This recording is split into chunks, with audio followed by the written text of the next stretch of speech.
So good evening, ladies and gentlemen, and welcome to our evening this evening with Trevor Barnes and his book, Dead Doubles. So we're delighted to welcome you, Trevor, to the Chorleywood Bookshop Zoom event programme. So thank you so much for joining us. And I know Niels Blythe is going to be in conversation with you. On a little housekeeping note, for our lovely audience, welcome. And if you'd like to ask questions, please can you put them through either the Q&A or the chat button. That's the bar at the bottom of your screen. And then there'll be an opportunity to take questions. Neil will take questions later. So if I just could introduce to Niels. Niels Blythe was a correspondent and presenter for the BBC for over 20 years and Director of Communications at the Bank of England. He lives in Chorleywood and is a good friend of Trevor's and has kindly agreed to moderate this evening's proceedings. So without further ado, welcome Niels, welcome Trevor, and I'll hand over to you, Niels. Thank you very much both. Thanks very much indeed, Cheryl. So tonight we're going to be hearing about this fascinating new book, as you've already heard, called Dead Doubles. It's a Cold War spy scandal set at the beginning of the 1960s. It's written by Trevor Barnes, who was variously been a BBC journalist, a city lawyer, a broadcasting regulator, and indeed a novelist, a published novelist over the years. But he first became interested in espionage history as a student at Cambridge and Harvard. I have to declare an interest here because actually I first met Trevor when we were both teenagers in Ipswich, and that's rather longer ago than either of us would care to remember.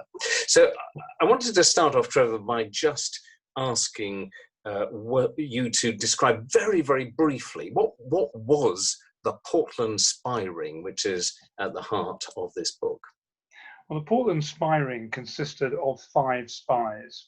And as the name Portland spy ring suggests, the major secrets that were being stolen were from a base in Britain at Portland, which is on the Dorset coast. And in the early 1960s, which was when the spying took place, Britain, believe it or not, had the 3rd largest navy in the world and centered all its underwater research of a very, very great world-leading nature down in Portland. And there were 2 spies. Their names were Harry Houghton and Ethel G. They were both British spies. And their contact with the KGB was with the 3 other spies. There was one who went by the name of Gordon Lonsdale, and he had 2 communications operators who lived near to Chorleywood, down in Ruislip in 45 Cranley Drive, and they went by the name of Helen and Peter Kroger. So they were spying throughout the late 1950s, and they were uncovered and arrested at the beginning of the 1960s. That, in summary, is the Portland spy ring. Excellent. Well, that's a nice, cogent summary. So what was it that drew you to tell or to start researching this story and produce this book? Well, as you said, I've been interested in the history of spying for a long while. When I semi-retired a few years ago, I wanted to start writing again. And I came across the story of the Portland spy ring, which was absolutely massive when it broke in 1961. It dominated the international headlines and headlines in the UK. There was a big trial. We'll talk about that a bit later if you wanted. And I discovered that the documents that hitherto had been completely secret, which were the files of MI5 on the case, were being released into the National Archives at Kew. And also various other documents were coming out connected with the case, with details, for example, of decisions made by the cabinet. So there were cabinet documents, also Admiralty documents.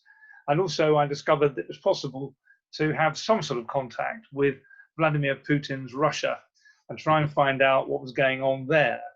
And there was also an American angle. So I was intrigued by the whole international aspect of this spy ring. And it really was like one of those famous nest of Russian dolls where you peel back one layer and underneath is another doll, you know, right at the beginning of Tinker Tailor Soldier Spy, the wonderful adaptation we can remember, or I can remember being of great vintage on the BBC with Alec Guinness.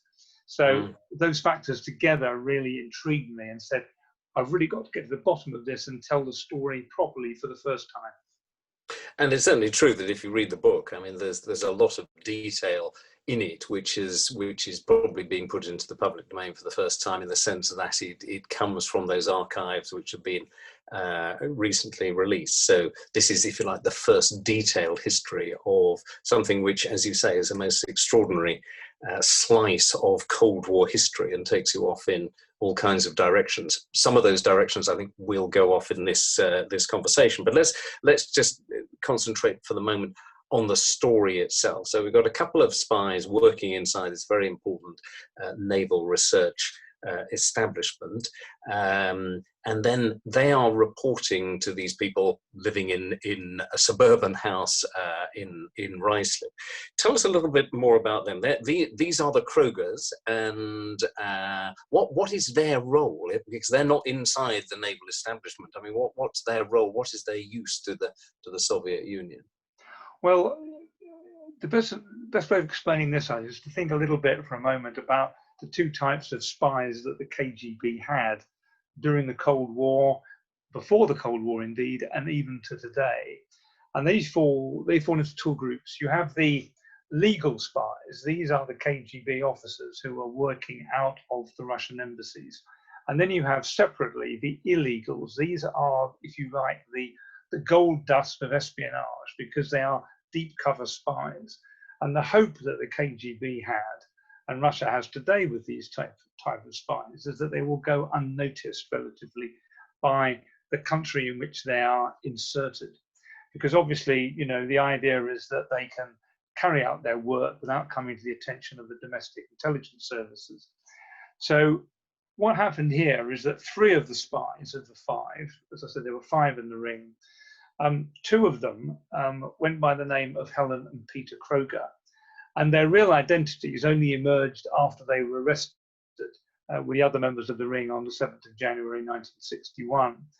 And they were originally Americans, and they had an amazing backstory of espionage right through World War II and afterwards indeed, and had some involvement with the penetration that the KGB had of Los Alamos and helped the Russians get the secret of the atomic bomb.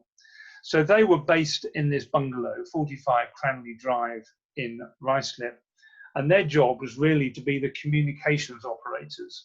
So if you like, there was a string network, a line from over here, Portland, where you had Harry Houghton and Ethel G. They were stealing essentially for money. They weren't ideological spies like Kim Philby or the famous magnificent Cambridge Five, as they were known to the KGB.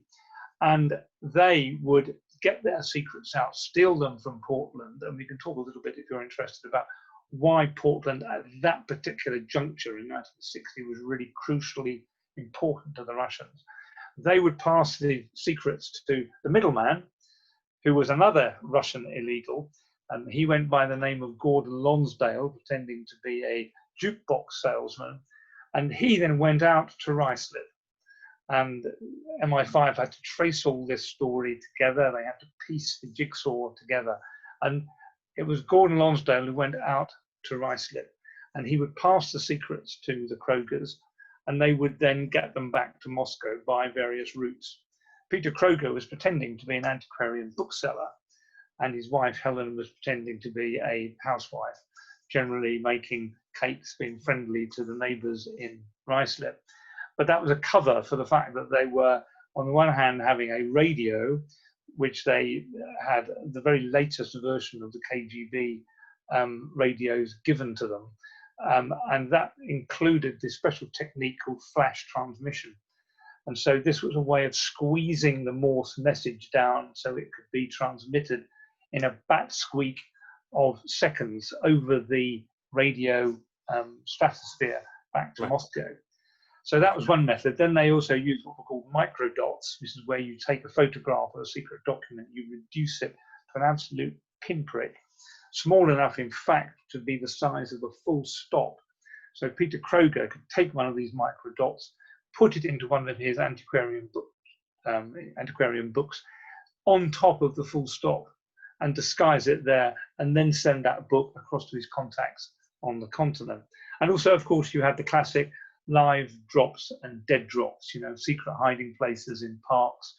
There might well have been one in Chorleywood, there might well have been one in Pinner, which would have been serviced by the legal officers in the Russian embassy. So that really, in essence, was their role. And I have to say that reading the book, one of the extraordinary things is just how like, all the fiction, the actual truth really was. I mean, all these, dead letter drops and, people walking along with signals. If I've got the paper in my left hand, it means I'm being followed. And if it's in my right hand, it's safer, the dead drop, all that kind of stuff, straight out of the movies, straight out of John le Carré. But actually, it all happened. I mean, all of that fiction was based on what spies were doing in the 50s and 60s. Well, absolutely. And you have to remember that David Cornwell, that's the real name of John le Carré, did work for MI5 for a couple of years at the end of the 1950s before he joined MI6. So he would have been aware of precisely what was going on. I mean, one of the great things I think about the Portland spy ring, and I found fascinating in researching it, was precisely as you said, that fact in some ways surpasses fiction. Some of the coincidences that I came across in the book are absolutely remarkable. I mean, just to give one little example, when MI5 started investigating Harry Houghton, they wanted to put a telephone tap on his phone in his cottage. So they used to do that by going to the local GPO, General Post Office, as it was named at that stage, and would ask the local telephone engineers to manufacture a fault on the line, and then they would go round. And what was the name of the local telephone engineer who was going to do this? His surname was Houghton. So immediately there were alarm bells going off in MI5 saying, oh my God, is this man Houghton a relative of Harry Houghton? Is he going to tell him? I mean, the coincidence, the chances of that happening were just remarkable. And there were so many others as well, and surprises. We've talked a little bit about the Krogers. I mean, one of them was after the arrest on the 7th of January, when MI5 arrested them. They just thought they were this couple of illegals living in 45 Cranley Drive. And after their arrest, the Krogers refused to allow their fingerprints to be taken. So there had to be a court order that was given a couple of days after the arrest to force them to give their fingerprints. And these fingerprints were then taken back to New Scotland Yard. And 48 hours later, they realized, my goodness, we've actually got these fingerprints on record. They were circulated by the FBI 2 years before as being suspected KGB spies that the FBI had been hunting since 1953. So it's surprise upon surprise, coincidence upon coincidence, and I really think that this suspense and narrative drive was something that really carried me through all the research and the writing. And as part of your research, I think you actually went to 45 Cranley Gardens in Ruislip, here in recent years. What did you find when you visited the house where the Krogers lived and operated at the end of the 50s? Well, my first visit was quite surprising because I just started research and I thought I must go to the location. So I went on a wet, damp, dark November night, rather like the sort of thing we'll have next month. And I had no idea what sort of reception I would get. And I simply knocked on the front door and it was answered by a man who was understandably suspicious, who turned out to be the owner. His name is Mark Abbott. He's an absolutely charming tube driver on the London Underground. And he showed me in, introduced me to his wife, Diane, and they were aware of a bit of the history of the house. And he showed me around. And believe it or not, at that stage, still in the kitchen, you could see the trapdoor that was lifted up and led down into the cellar where the Krogers had hidden their flash transmission radio. And the Abbotts had some photographs of the case. They obviously heard about it from the person they bought the house from. But also they told me a fascinating story, which is at the very end of the book, actually, about some strange visitors that they've had at the house, including a group of young Chinese people who very unconvincingly suggested that they just were interested in having a look at the house because they'd heard it was involved with espionage. And almost certainly, or very probably, they were linked to Chinese espionage themselves. Well, that really is extraordinary, I've got to say. So we have, if you like, the Krogers. The Krogers are, Americans, convinced communists who've spied in America, come to the UK. But then there's this figure, Gordon Lonsdale. Now, he actually is Russian, isn't he? Although he speaks perfect English with an American accent. So tell us a bit more about, well, he operates in the UK as Gordon Lonsdale, but actually he is who?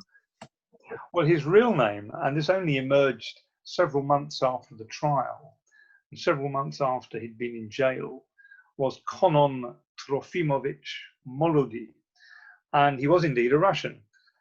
But of course, his real life story didn't emerge immediately. I only got certain details from going through the Russian sources and talking to some people in Moscow. And he, it turned out, I might as well tell you the story now. He had a really, really difficult childhood in Moscow in the 1920s. It really reads like something out of Dr. Zhivago. His father was a very eminent scientist, and his mother was also an eminent doctor. And in the early and late 1920s and early 1930s, Russia was in a terrible economic morass because of the disruption and the problems that were caused by various economic reforms. You had Stalin taking over from Lenin, attacks on the kulaks and the people who were very often the wealth generators within Russia. And there was terrible poverty and also terrible shortages of food, and famine in some ways stalked a number of Russian cities, including Moscow. And Konon Molody's father died when he was very young, leaving his mother heroically to bring him and his older sister up. And in the early 1930s, they were visited by one of the sisters. There was quite an extended family within the Molody family. And a number of them had gone off to live in America. There were two aunts who'd gone to live on the West Coast. And one of them came to visit the Molody family in Moscow in the early 30s. And the aunt, Tatiana, took great pity on young Molody. He was obviously a bright spark, energetic, very lovable, a bit of a rapscallion, I think, and rather adorable. And she said to his mother, Evdokia, look, I will get your son out and give him a really good future in California. So they then engineered a visa to get Molody out of Russia. He then went to live in California for a few years, and it was there that he picked up his almost flawless English, obviously with an American tinged accent. But at the end of the 1930s, his mother wrote to him and said, look, it's decision time, Konon. You have to decide between the USSR and Soviet communism, or you have to basically stay with the flesh pots of the West. And essentially, Molody decided that he would go back and, go back to the fatherland in Russia. And so he did. He then fought in the Great Patriotic War. He was then recruited by the KGB, trained as an illegal. And although there are different versions about exactly what happened, the bottom line was he ended up coming to Britain in 1955 as a deep cover illegal with the disguise of Gordon Lonsdale, a fake passport in the name of Gordon Lonsdale, a Canadian businessman. And he then built the cover, first of all, starting to be a student, pretending to study Chinese at SOAS in London. But in fact, he was completely fluent in Chinese because he'd written a Chinese textbook. And he was obviously very adept at making friends, very keen photographer. And then he started to, develop his network of spies. He was given, as his two communications operators, the two Krogers based in Ruislip. And it's clear from going over the files and from talking to neighbours that he started going out to Ruislip from about 1956 when the Krogers bought 45 Cranley Drive. And he then was given by the KGB very late, actually, in the 1950s, Houghton and G to run as two of his spies. Well, there are a lot of other spies around. I mean, was Gordon Lonsdale, alias, Conan Molody, alias Gordon Lonsdale, was he running a bigger network than just the Krogers and the two people who were spying at Portland Down? Well, having gone through all the sources, Niels, I'm pretty convinced that it was a much bigger network than people have thought before now. It has emerged that Conor Molody was also running a woman who is known as the spy who came in from the co-op, the granny spy, Melita Norwood, who was exposed in the early 2000s as actually a very, very successful KGB spy. But that was a movie in itself, wasn't it? Red Joan. That was exactly right, and played by Judi Dench. Yeah. And so Melita Norwood was given to Conor Molody to run. But the thing about Melita Norwood was she was an ideological Puritan spy, and she disapproved, by all accounts, of the kind of playboy image and womanizing image which Conor Molody encouraged and to some extent tried to live. And she basically refused to be run by him for more than about 5 or 6 weeks. So she requested to be transferred back to the KGB legal officers back in the embassy. So that was the end of that. But on the other hand, there's very good evidence, I think, taking it all together from Russian sources, and indeed from what Molody said when he was interviewed in prison, interestingly, after he'd been sentenced to jail, that there'd been a penetration of Portland Down by the KGB.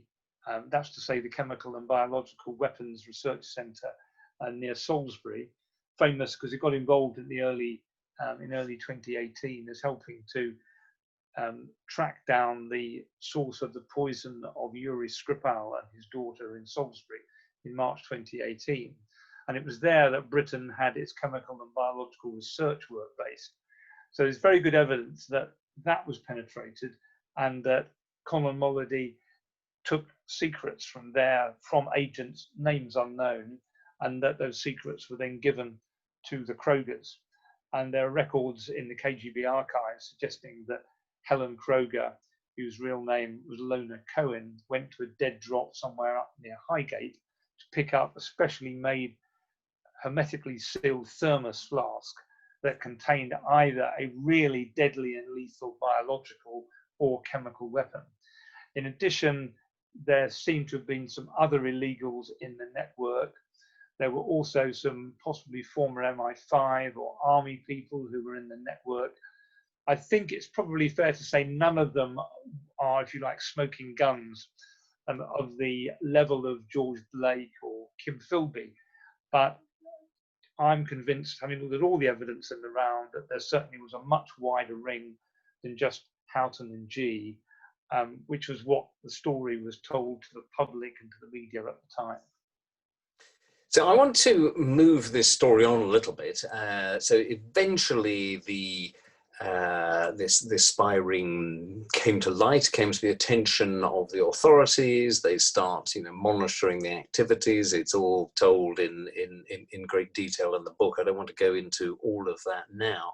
But eventually, as part of the investigation, they come across very, very good evidence that these people are spies. There was one thing that you were telling me about earlier, that one of the things that they had was a cigarette lighter, which had been specially adapted to, you tell the story, to contain secret messages. And I believe you have got that cigarette lighter or a replica of it, maybe? Well, indeed. I'll give you a demo in just a moment. No, MI5 started investigating this ring in early 1960 because of an anti-Semitic letter that had been sent within the Portland base to a man who was understandably very distressed when he got it, and he thought it had been sent by Houghton. So MI5 started to amble along a little bit. They didn't really have much jurisdiction over this, or interest indeed, because they weren't interested in anti-Semitism. What interested them was the allegation made by the man who got the letter that Harry Houghton had 4 years before been suspected of taking secret documents from a strong room. So it was that interested MI5, but they didn't really start the investigation until April. And it was then that there was a very, very important bit of information, top secret information from a CIA agent, name unknown. His code name was Sniper. He was thought to probably be Polish, but no one knew at that time. And he said, there is a spy in the Admiralty. His name starts with H. He was recruited by the KGB in Warsaw in the early 1950s when this person worked in the Naval Attaché's office. He then came back early to Britain. He was then taken over by the KGB, and he's working, burrowing away as a mole inside the Admiralty now. So that obviously set alarm bells ringing. This really got the investigation started, and it was that led MI5 first of all to Houghton and G, because they were tailed up to London, and they met Gordon Lonsdale outside the Old Vic Theatre of all places. And so Gordon Lonsdale then at that moment got on the radar screen of MI5, and so they started to track Lonsdale and follow him around. And this is where the cigarette lighter comes in, because Lonsdale at the end of August went to the Midland Bank in Great Portland Street and was seen by the MI5 watchers, as they were known. John le Carré calls them the lamplighters in his novels, but their real name was the watchers. Gordon Lonsdale was seen to go into this bank with three objects, 2 cases and a deed box, and he came out with nothing. So MI5 said, goodness me, what's going on here? They also intercepted a phone call, and Lonsdale said, I'm basically going to Canada for 6 weeks. So MI5 decided that they would organize a break-in. Well, break-in is not an accurate description. They would go and investigate what was in that safety deposit box, but they did it without a search warrant. So arguably it wasn't lawful. But they went in on a Friday afternoon, and they then took everything that they found in those in that safety deposit box back to their top secret laboratory at St. Paul's Cathedral. So they opened everything up, and they hoped immediately to find clear, unarguable evidence that this man, Gordon Lonsdale, was a spy. But a lot of the stuff was pretty innocuous. There were photographs, there were some cameras, but what they did see was this. This isn't the real thing. This is a genuine antique from 1960, a cigarette lighter. And the main MI5 investigator, Charles Elwell, was rather suspicious, because he said, what on earth is this man leaving his cigarette lighter in his safety deposit box for? Surely it's not worth that much.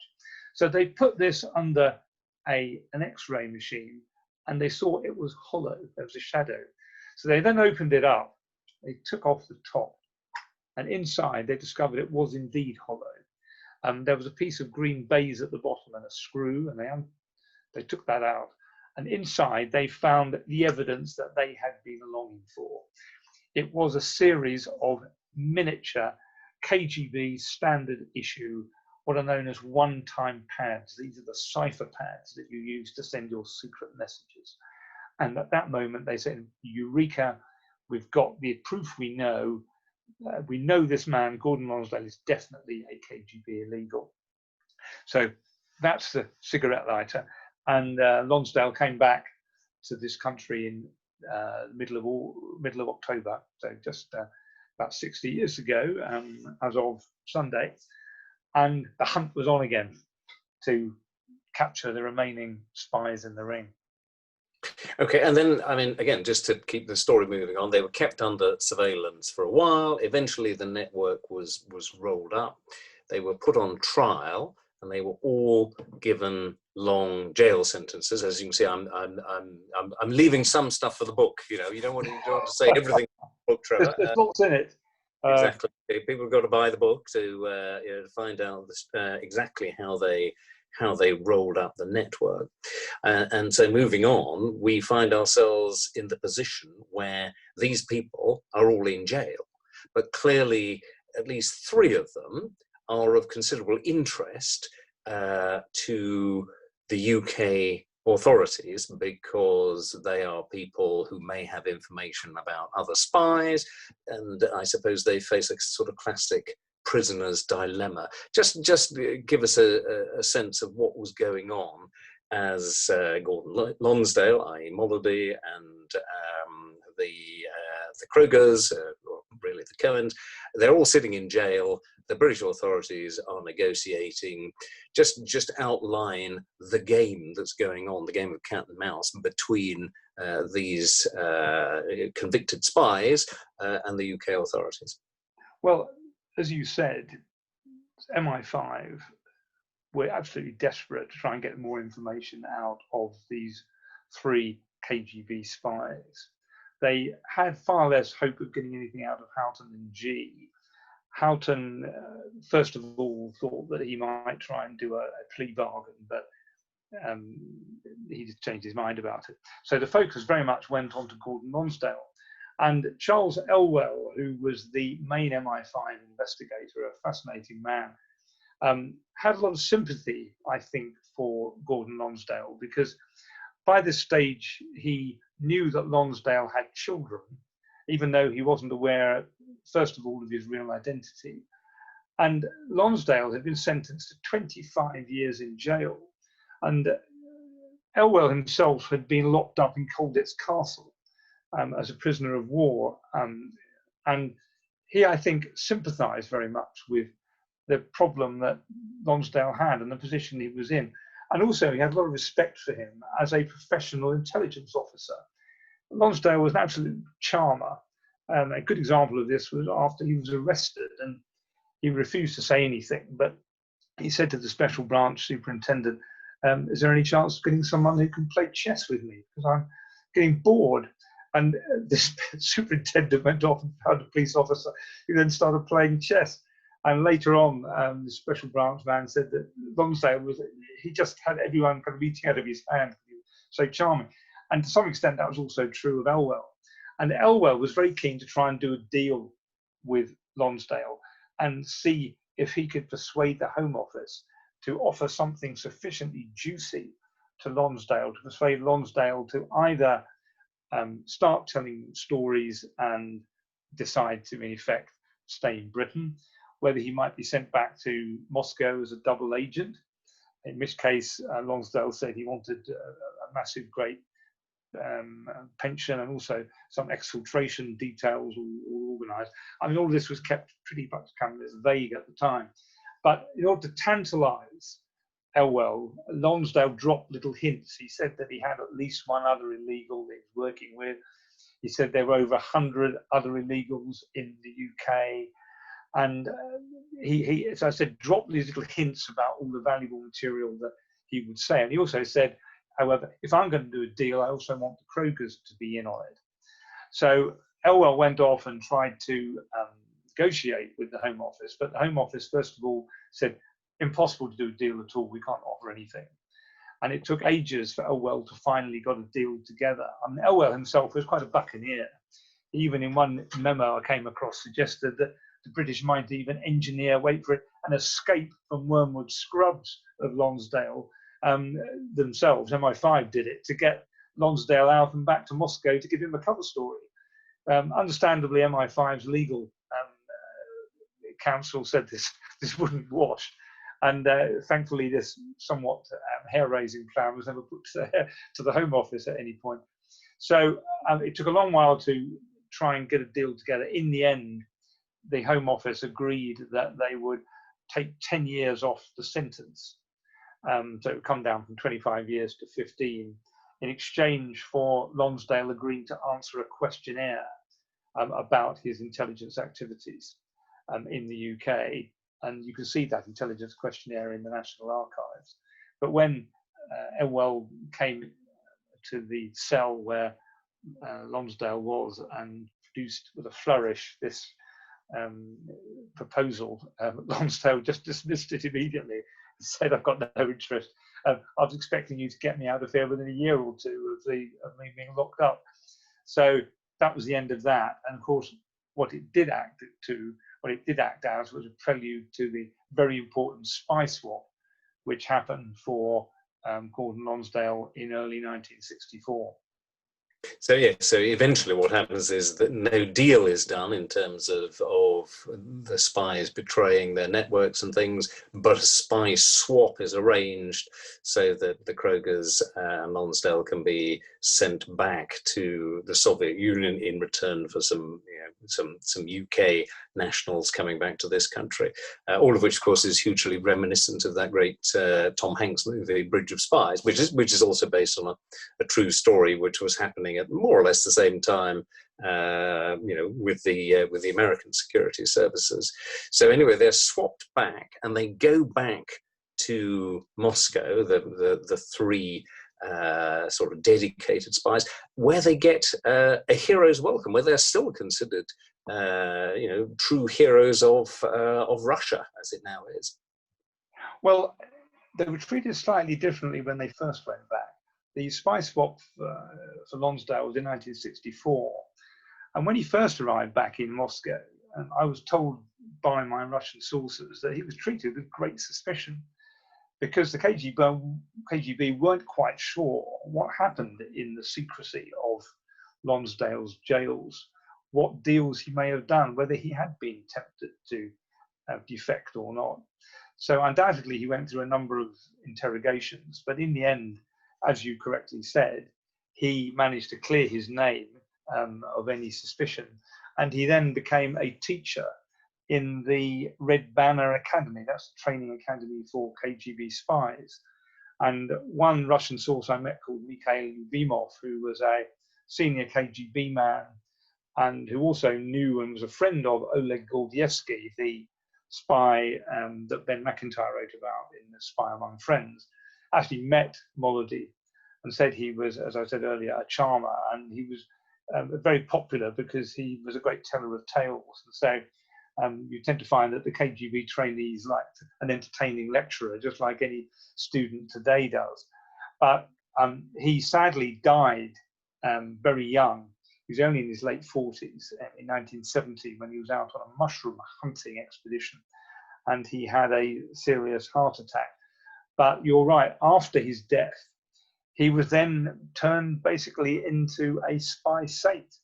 And he was the first KGB illegal to have a place in the Hall of Heroes, which is in the KGB headquarters at Yasenevo, just on the outskirts of Moscow. So he had a star incised on the wall. And also when he died, his funeral bier was visited by all the top bosses and bigwigs from the KGB. And a stamp was issued with his image on. And also he was granted posthumously a special medal order of the Red Banner. And a similar thing happened with the Krogers. I mean, they were spy swapped in 1969, but by all accounts, it seems at no point, and this is confirmed actually by the records in the National Archive, they rebuffed any idea of any sort of deal to be done with Elwell.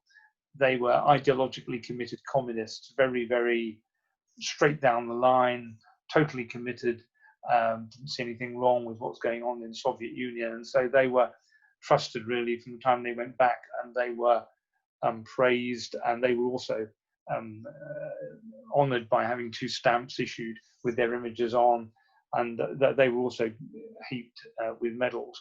And when they died, they had a special funeral. But they actually lived long enough to see the USSR collapse. Absolutely extraordinary, the idea that these spies were actually put on postage stamps in the Soviet Union. And I think you've got a trophy, haven't you, of your visit to the KGB museum? Well, I was keen, first of all, to try and see if there's any chance that the modern KGB, because after the USSR collapsed, the all-powerful KGB that united basically MI5 and MI6 together split. So the domestic bit became the FSB, the foreign part became the SVR. So I wanted to go to their press bureau to see if they might be willing to let me have any access to their archives. The answer to that was a resounding yet. You will not be allowed anywhere near these archives. But they were very, very charming. And in fact, I was given a couple of souvenirs. One was this rather splendid bottle of vodka with on the one side the logo of the SVR, and on the other side an image of their headquarters. I'll just move it slightly closer to the camera so you can see this very charming office block. This is where all the SVR spies are based at the moment.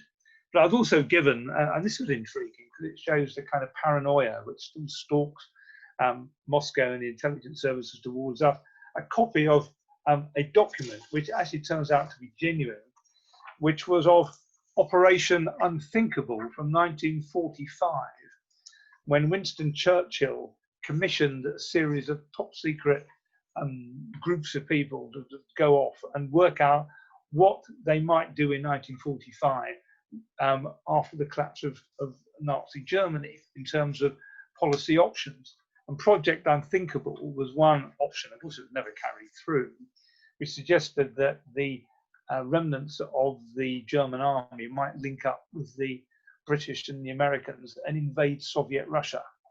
So you can imagine that this top secret, you can see the top secret thing at the top of Project Unthinkable, still resonates today strongly in 2020 Moscow, where there is, I can tell you, a lot of paranoia still about the West, which in some ways perhaps matches the perhaps more justified paranoia which a lot of people have towards Vladimir Putin's Russia. I'm going to just put one more question to you, and then I think we'll bring Cheryl back in to see if we have questions from the people who are listening to this webinar, Trevor. But I just think that it's very interesting the way that this all casts a light on that sort of big event in the early 60s and British political history, the Profumo affair. Because I think when you understand the number of spy scandals, the fact that this had been a spy scandal immediately before all that blew up, you understand why it had such extraordinary resonance when it was discovered that John Profumo, the war minister, was having an affair with a party girl, Christine Keeler, who was simultaneously having an affair with a Russian naval attaché, in other words, a legal spy. So actually it did, in the end, play into UK political history, the sort of ramifications of this particular spy story, I think. No, it did indeed. I mean, it was the first of a whole string of spy scandals. And of course, we all know that cumulatively, if you get one small explosion and detonation and it joins up with another, by the time you get to the end of the trail of gunpowder, the final explosion is appropriately enormous. So the Portland spy ring was, as you rightly said, really the first of those, the first of the scandals. And it actually crossed over with the second one, which was George Blake. He was a long-term, very successful KGB agent in MI6. And he confessed a few days after the end of the trial of the Portland spy ring. So you could imagine that his largely secret trial in May just started to add to the paranoia, which had already been developing as a result of the Portland spy ring.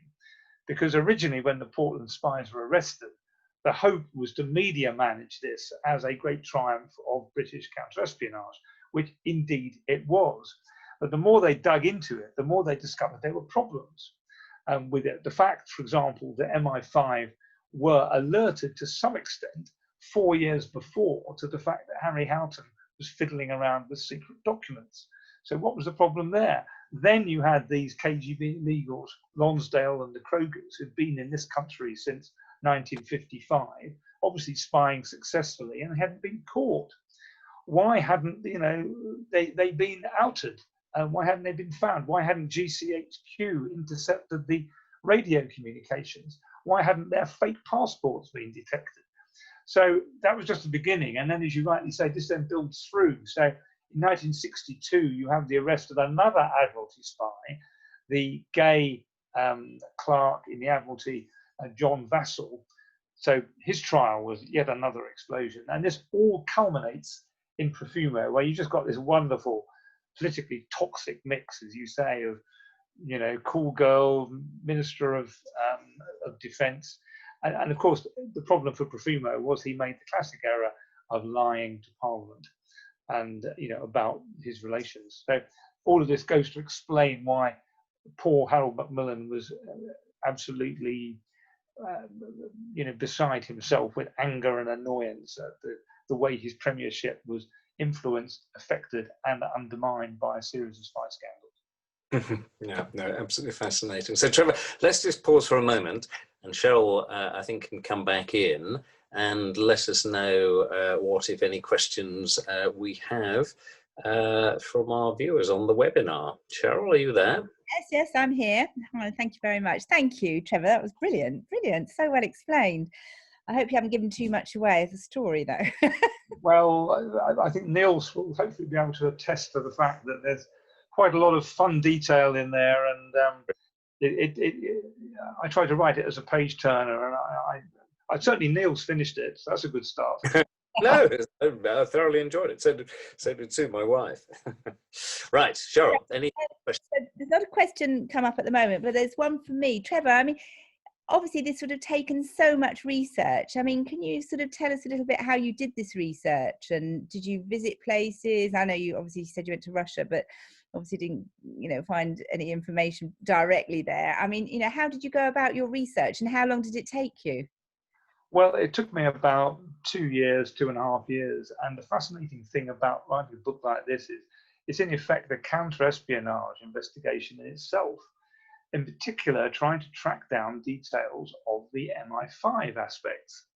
Because, of course, although you found, I found, these wonderful MI5 files released for the first time, which happened in 2 tranches, by the way.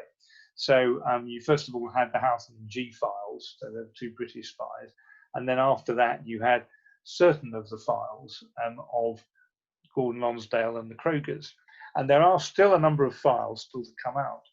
So the ones on the Krogers that MI5 had after February 1961, that's when they were in jail, they've still not been released yet.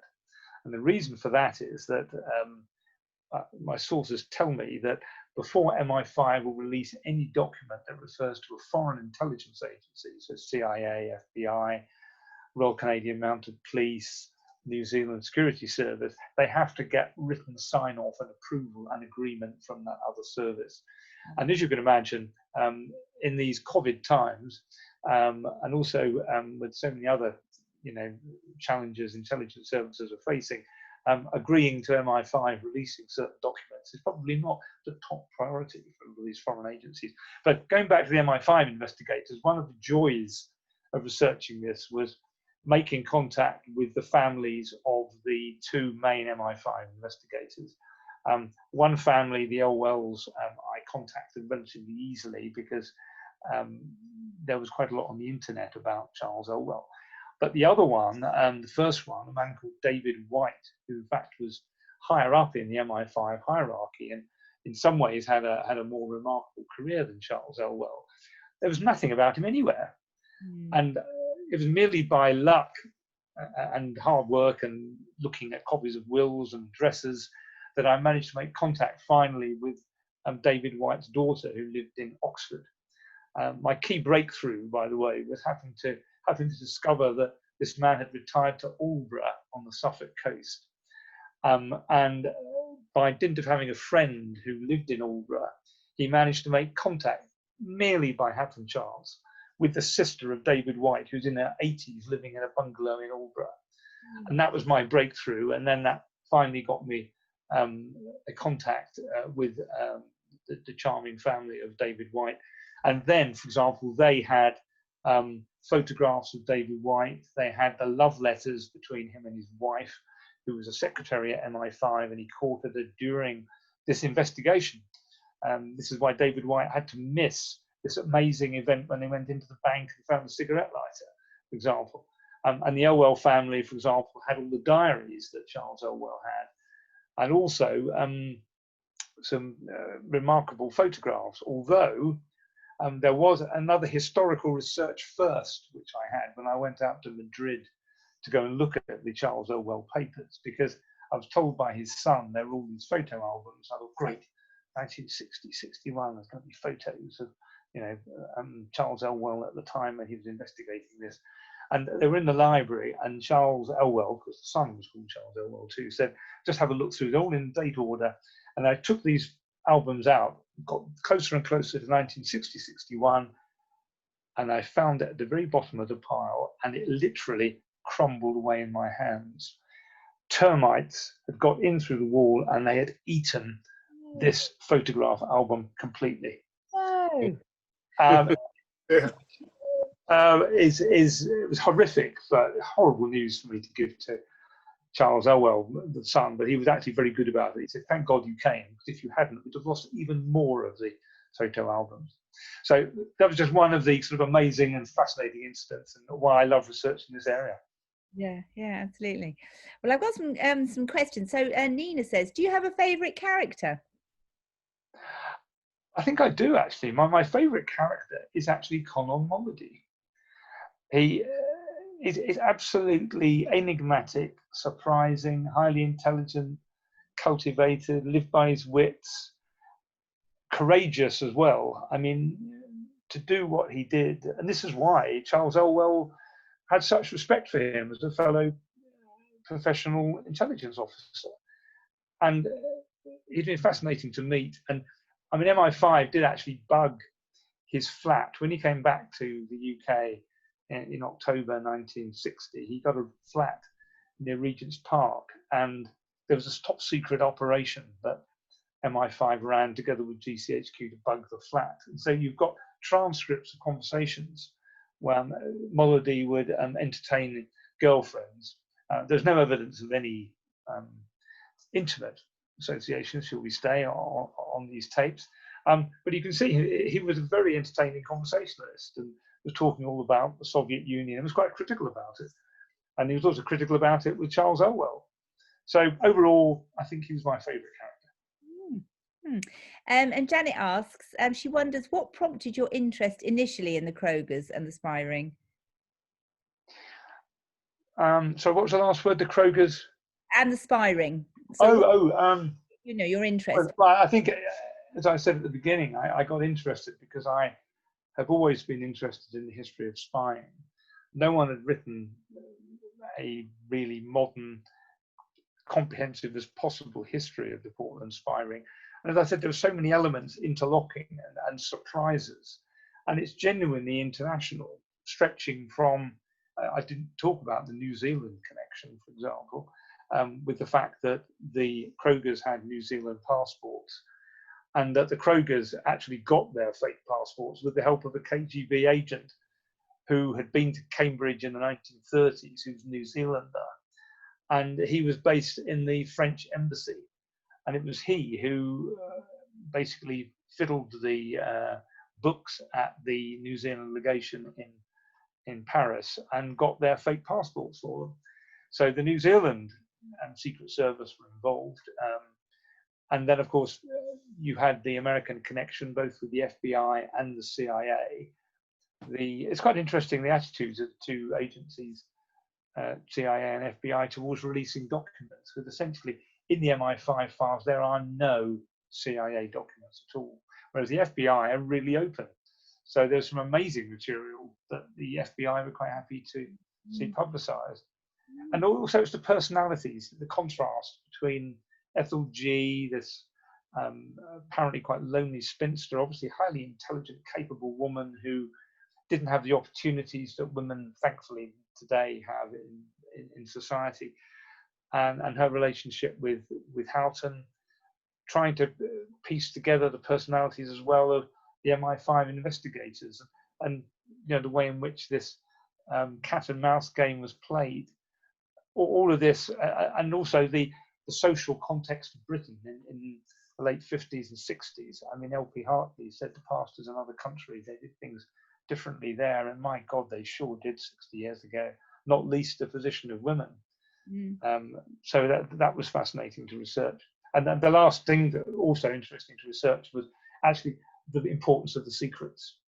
I was lucky enough to meet two former British nuclear submarine commanders who were able to give me some new information about the importance of the secrets about Britain's first nuclear submarine sonar that was being developed at Portland. That really was the jewel in the crown that the KGB were after from Portland, and that was precisely one secret or set of secrets that Houghton and G gave to the Russians and helped them build a new generation of faster and more silent nuclear submarines. Mm-hmm. Pete says, how are the government or MI5 deciding on which papers to release and when? Well, it's all governed, I say this as a boring lawyer in my second career, by the Public Records Act. And the government very sensibly has reduced the general period for government documents to 20 years, but that doesn't apply to national security. So there's a minimum of 50 years. And what happens is that MI5, as far as I can work out, have a history team. And their job is to look at the files that were kept, because obviously files can't be kept for absolutely everything, otherwise National Archives will be overwhelmed. And their job is to go through the files and decide which ones are important enough to be released, redact them accordingly, liaise, as I said earlier, with the foreign intelligence agencies, and then they organise a release of those documents through the National Archives. And there's normally a kind of advanced day where people who are interested, journalists, writers like me, provided they have a bona fide reason to be there, have some advanced sight of the documents, so can write some stories. This is when I met Ben McIntyre, for example, at the release of the second tranche of documents. I hadn't actually met Ben before, and he told me all about Agent Sonia, his new book, about Ursula Krasinski, the really important KGB spy. And there were other journalists and others there as well.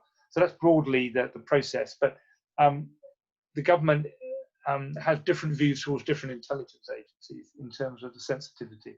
So they will not release, intentionally anyway, any documents about MI6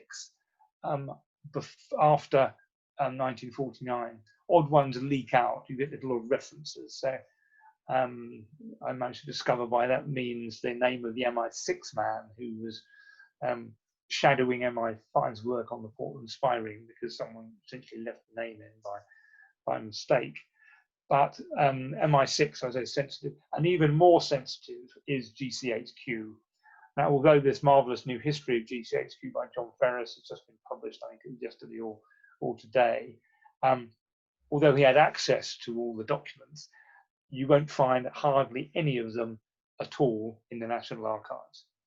That book was written on the same basis, I think, as Christopher Andrews' great slab, magisterial history of MI5, Defense of the Realm, when Chris was allowed free play essentially over all the files in MI5, and having been very carefully vetted. But it was on the basis that the government then had a chance to look at his manuscript and cut out things that were just too sensitive to be released.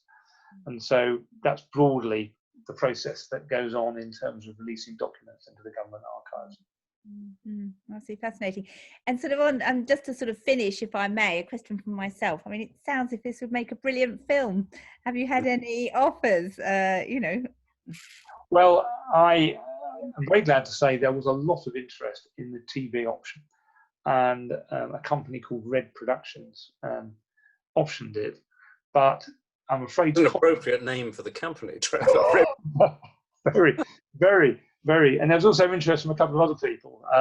So it wasn't just Red. And anyway, they bought the option. But very sadly, it's fallen by the wayside. We had a writer who produced a really good treatment. But as you can imagine, COVID-19 essentially killed off so many production projects. And so the option has lapsed. But I have got some interest in a couple of or one friend in particular, and others who might be interested in doing a documentary or two, because of course next year is the 60th anniversary of the trial in 1961, and I still think it's a really, really great story. I mean, just taking for example Helen Kroger and the life that she led, smuggling secrets out of Los Alamos, then going and living undercover in 45 Cranley Drive, being this very, very outre and bold American presence in suburban Ruislip, and then secretly coming back and working with her husband, to send these secret radio messages back to Moscow. I mean, this is what attracted Red to it, and I think there is something there potentially. But as I said, really difficult for everyone in the audiovisual production area at the moment. Mm. Absolutely fascinating. Absolutely fascinating. We could go on for much longer hearing about all this. You've obviously so much to tell, and as you say, sort of, you know, this sort of whole fact thing. I mean, you couldn't make it up. And just to finish off, I mean, and the publication of the book has led to more. And I was contacted, for example, by Harry Houghton's granddaughter, who had new information about Harry Houghton and his reputation.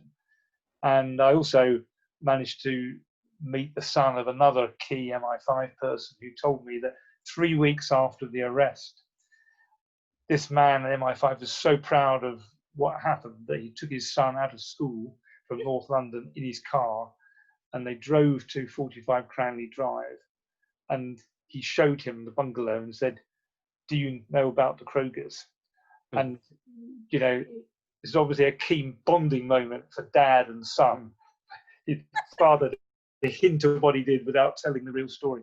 So, I mean, it's so human, so much kind of detail. So it's almost novelistic, and that's one of the things I loved about it. Yeah. You can put it in the paperback, Trevor. Yeah, that's true. You can add a bit. Yeah. New intro. Thank you so much. Thank you both. Niels, thank you so much for a brilliant interview and just such a great discussion between the two of you. Absolutely fascinating.